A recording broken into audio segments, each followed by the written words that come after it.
So before we talk about what the opportunities are, I just wanted to say a couple of things um, which is mainly my personal perception uh, based on living in UK for 30 odd years.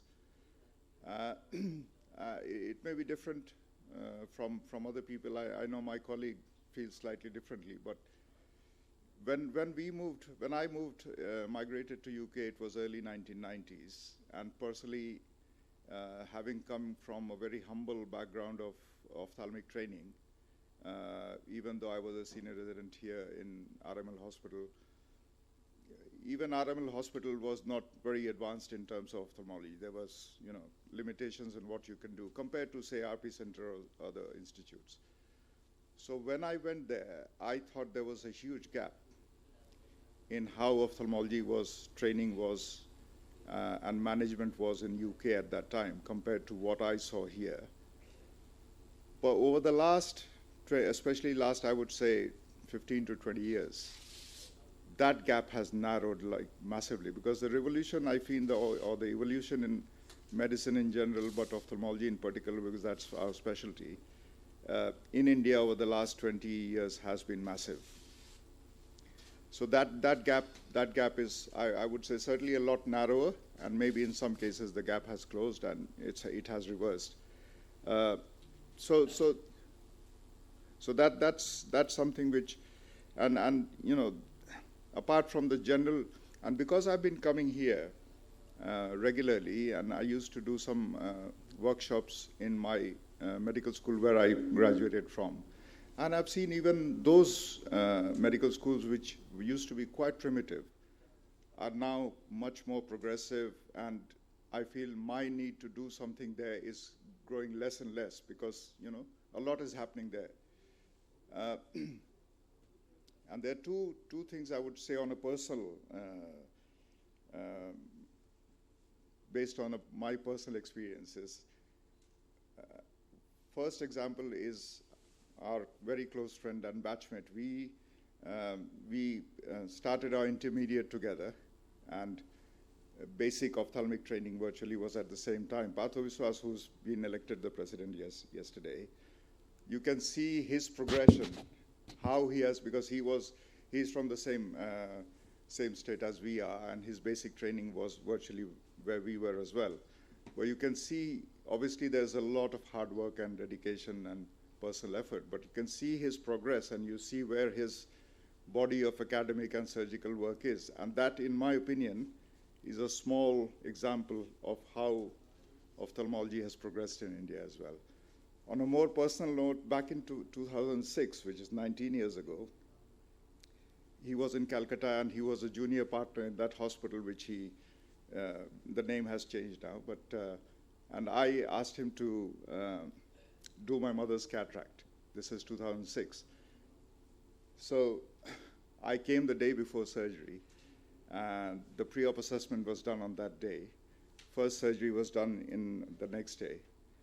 I was with him in the theater, and 3 days later, the second eye was done, and I was back in UK the same week. And this was under topical anesthesia, which even in UK, not many people were doing. They were doing local anesthesia, not topical. And come to 2025, my mother was with me. She has just come back with me. I took her for an eye test. I saw her as well.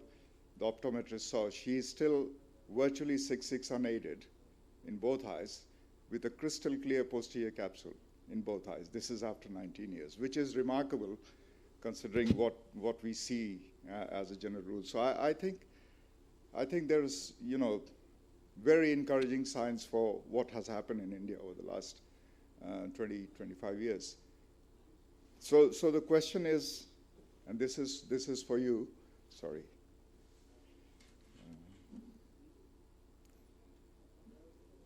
Excuse me.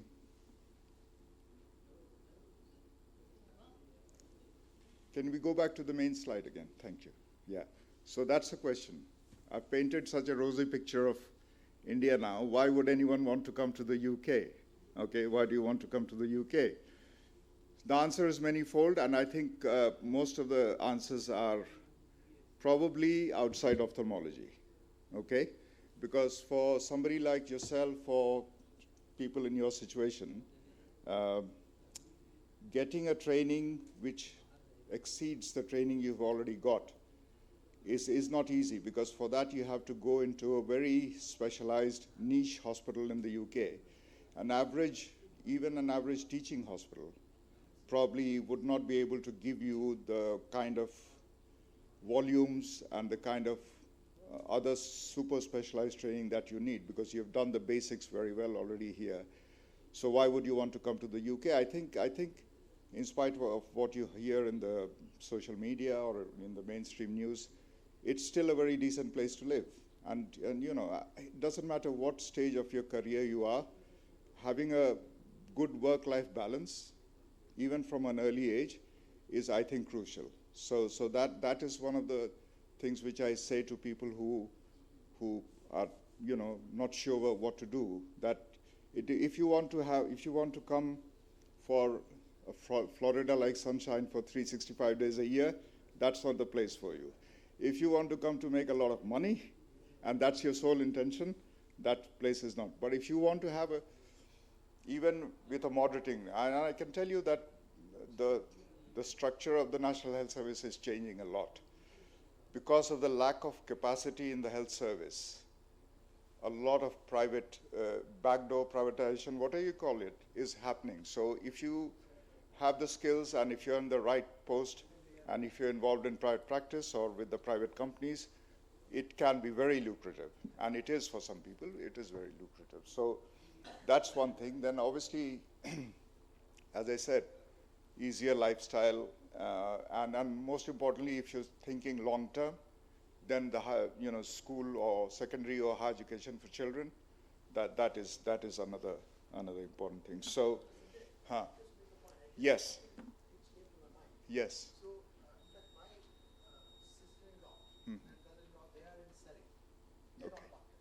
So the way they put it probably summarizes what you're saying. So they say that from Monday to Friday, they say that they don't feel they're vastly different from India. But they say Friday evening to Monday morning, what you're saying, the work-life balance and what you can do in your leisure time is vastly different. He said that those 2.5 days, it's worth it. He said, okay, I cannot afford a driver. You can have a driver here. But those 2.5 days, but then you can drive more easily and freely there than what you do here. So absolutely, yeah, and even Monday to Friday,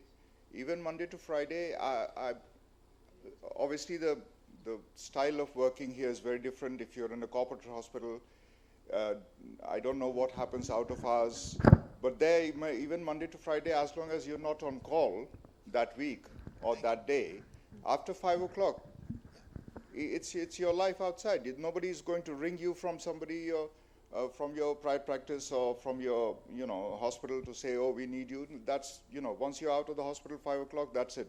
You're finished. So, and that's, I think, those are the things which kept us back there, because none of us, my friends here, none of us went to stay there.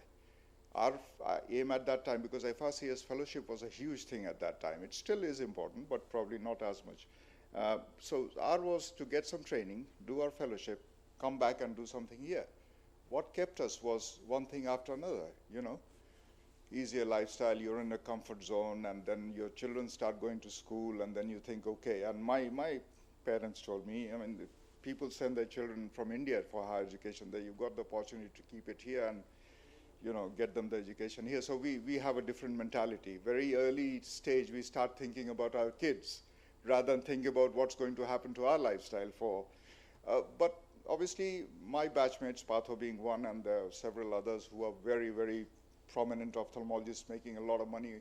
But when we talk about the lifestyle, I'm not saying I'm happier than them. I'm just talking about the difference in the lifestyle. When I listen to how busy they are and how little time they have for the family, just to keep that practice or whatever going, then I realized that it depends on what you want. That's why I'm saying, if you want to just make a lot of money, that's not the place for you. But good work-life balance, good education for children, decent weather in spite of the rain. But so there's still good reasons to come to India. So I mean, I think you're aware of the health system there. Do you want me to go through this or?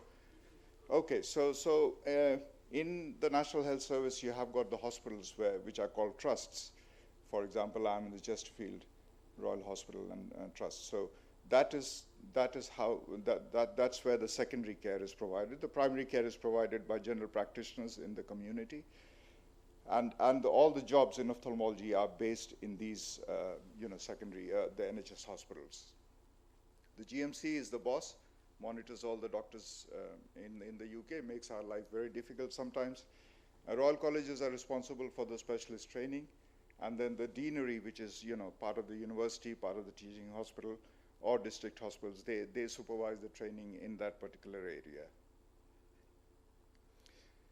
So this is the hierarchy of the ophthalmologist. That consultant is obviously the top level of top grade in ophthalmology, and then there's a big bulk of doctors who because they did not have specialized training, which is a numbered training post, they don't go on to become a substantive consultant because they are not on the specialist register of the GMC.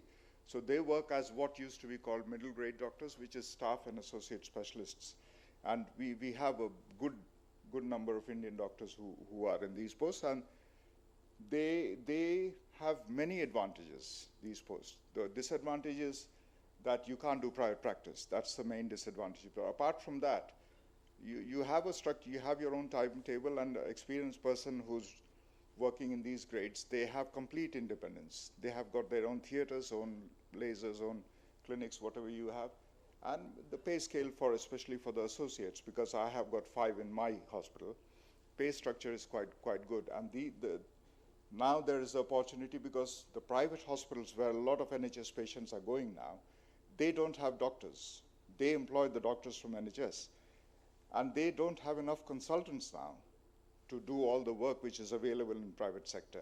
So I know for a fact, one of my friends who works with me, he's not on the register, but he's been employed in the private sector to do oculoplastic because they can't find substantive consultants to do it. So even in that group, which was previously not allowed to do any private work, now it's coming. If you are UK graduate mainly, you get into the specialist training. So that is a specialist registrar. And fellowship is the one. That's a category where most of the MTIs and the DSS candidates go initially. So that's a general hierarchy in the. Now, obviously, there is a big difference in how you train in ophthalmology in here compared to. So I don't know. This is still the structure in India, is it? The 3-year of postgrad, and then you do your fellowship. There you have a 7-year specialist training, and it covers all the specialties. So it's a much longer, and the fellowship part can be either the last year of your SPR training, or it could be after that training. And that's in the particular specialty so it's a 7-year run through. You rotate through all the subspecialties. You have got, these are the modules which if you come and if you go through Caesar, for example, then you have to, Alok will talk about it, but those are the modules that you have to, starting from the very basic modules when you are in the first year of your training so you have to, that's all very, very structured training there. The fellowship can be anywhere. It can be in the UK, or people go abroad for that, and that's in the specialty, the subspecialty that you want. And then you enter into the specialist registrar. You then apply for consultant, and from there on. So basically, permit-free. That's how I went personally through the permit-free training. But that closed a long time ago, and things have changed after Brexit as well. But still, if you look at the figures, there is a significant shortage of doctors, including ophthalmologists. And the numbers of international medical graduates is growing all the time. So you can see 37%, and India, obviously Indian doctors cover a large percentage of that as well. And I would say, still good training. If you get into it, the training opportunities, the environment is good. And if you hear anything about discrimination and everything, then just forget about those things. That's not there. By and large, that's not there. So that's obviously coming to specifically to that. That's a legal requirement. PLAB, I mean, obviously that's one of the options where you get registered, and then you can do MTI and dual sponsorship, and then I was talking to you about the third option, that's the fellowship. Now these two are quite similar in many aspects. The medical training initiative, hi Shishir, have a seat. So MTI Medical Training Initiative and DSS, the difference I think that is mainly that it's a government sponsored, the MTI is government sponsored, and it's mainly for focused on the healthcare systems in developing countries. So there's a list of countries who are eligible for going into the scheme. Outside that list, you can't get through into via the scheme. India is in that list because low income and low middle income countries. Dual sponsorship is, I think, more popular because it's much more flexible, and for a consultant like me, it's easier to arrange this and that compared to the MTI. So I think, but generally, for many parts of it, it's very, very similar. The thing with the MTI is that if you get a 2-year visa for this, if it all goes through and you're successful, the visa is 2 years and you cannot extend that visa.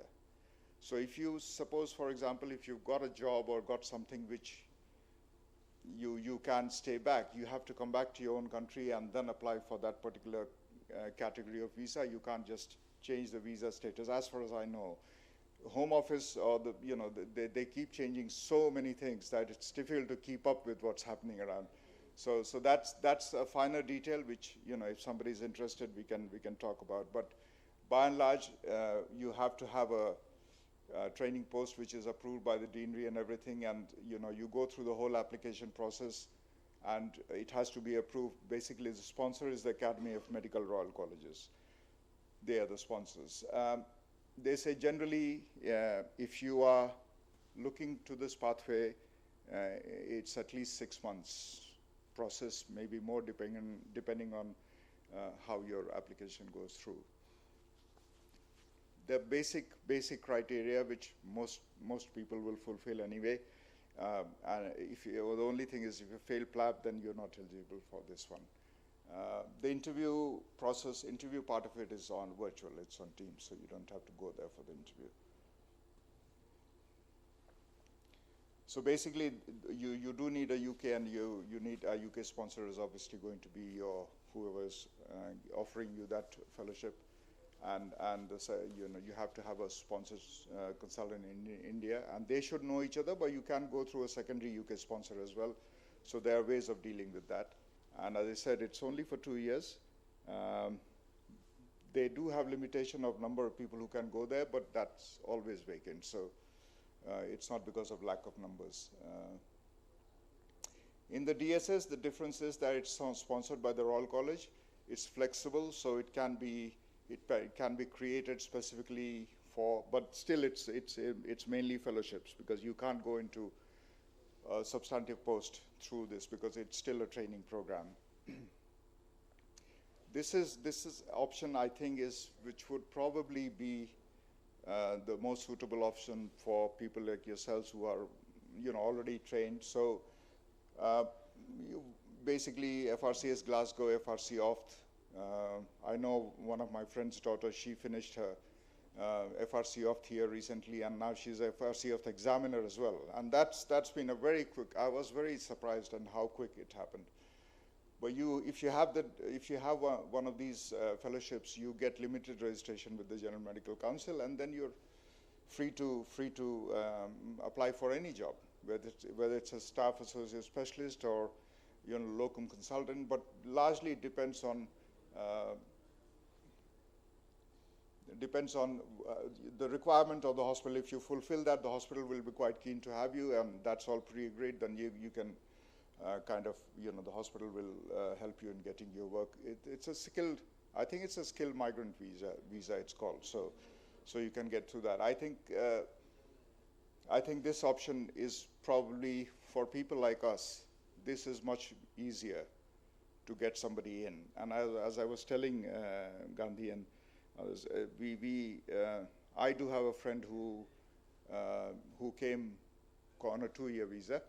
He had his fellowship, he got the limit registration, came on a 2-year visa, and then that 2-year job was finishing. He came as a consultant.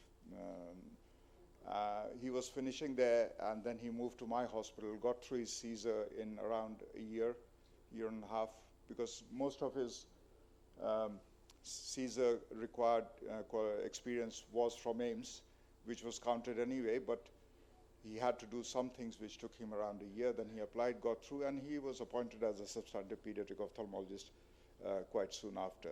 So I think this is probably the route where most people would like to come through, rather than going through the MTI DSS for a fellowship, which probably they won't learn much, because they've already done a lot more in that fellowship compared to what they will do there. And then after that, the future is uncertain. What they will get, whether they'll get a decent job, what happens to the visa status and all that. But in this one, once you're there, you're there. You know, free to move between different hospitals and the rest of it. Which route to take? That I've already talked about that, so I don't want to go through it again. It's a very individual thing, and depends on who you're talking to, who's going to sponsor you in the UK and the rest of it. Job options we have spoken about. So, for example, I already have a consultant post, which is not being filled up because there is a lack of candidates. So if you then, say that you're interested and that's the kind of candidate we need, we go through that third option which we spoke about, and whatever time it takes you, then come and start working there. That's a bottom part of it. So I think it's certainly worth considering if you want to have the kind of things which I spoke about earlier. And if you are interested, then there's lots of support available, personal contacts, but even if you contact the Royal College, they will guide you through a lot of things. They're very helpful. So it's something worth looking at if you are interested in that kind of thing. So thank you very much.